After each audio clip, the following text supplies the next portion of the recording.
Presumptive Republican nominee Donald Trump set to meet tomorrow with House Speaker Paul Ryan. They're going to be in there for about 3 hours, according to the schedule that we have today. Speaker Ryan spoke to folks at the podium. He said that the party simply can't pretend that it is unified when it isn't, and that there needs to be an effort to make that happen. I want to be a part of that unifying process so that we're at full strength this fall so that we can win this election. We cannot afford to lose this election to Hillary Clinton, to pack the Supreme Court, to keep the liberal Obama agenda going. We have to be at full strength so that we can win this election. Joined by Ari Fleischer, former press secretary for President George W. Bush. Ari, good to see you. Welcome. Thank you, Martha. This afternoon. So what do you make of this Ryan meeting tomorrow? Well, I think for insiders it's important, and I think for the future of how two powerful, important people get along, it's important.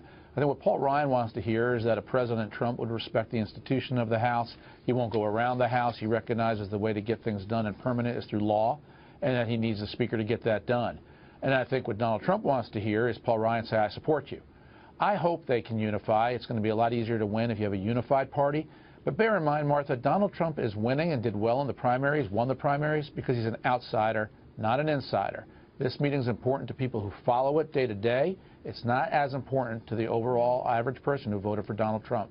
You know, I mean, it's interesting. You know, your former boss did not back him and made a point of saying that we will not endorse. And that is going to be something that's brought up a lot during the course of this campaign. So, you know, what do you think about that fact? And, you know, there are those who, like Mike Huckabee, who I spoke to just moments ago, he said, you know what, Paul Ryan doesn't need to do this out in public. He needs to do this behind closed doors. This is not good for the party. Well, there is no behind closed doors when you have a meeting with Donald Trump or Paul Ryan, the speaker. So I don't know how that works. As for President Bush, look, obviously, the statements that Donald Trump made about George Bush lying about Iraq are erroneous. They're false. Donald Trump never should have said it.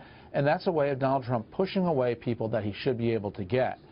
So I don't blame George W. Bush for that. You know, there's a lot about Donald Trump I don't like, but I will support Donald Trump and vote for him because his opponent is Hillary Clinton. I will support Donald Trump any day of the week against Hillary Clinton.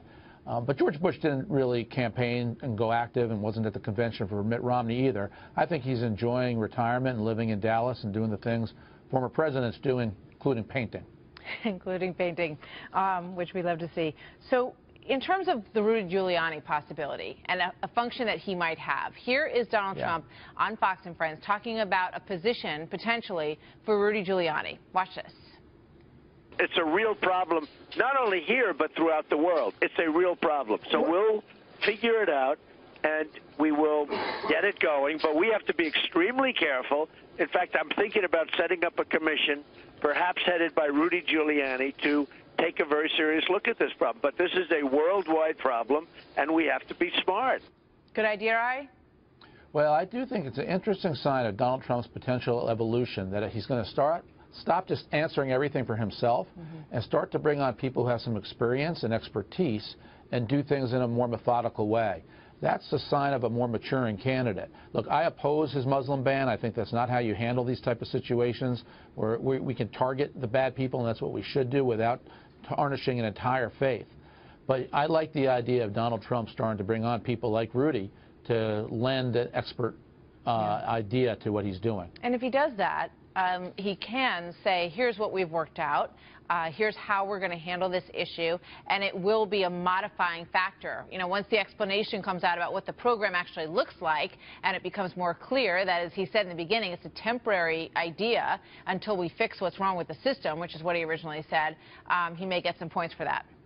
You know, Martha, I think that's exactly right, but it's also bigger than that. The office of the presidency is mammoth. So is the campaign for the presidency.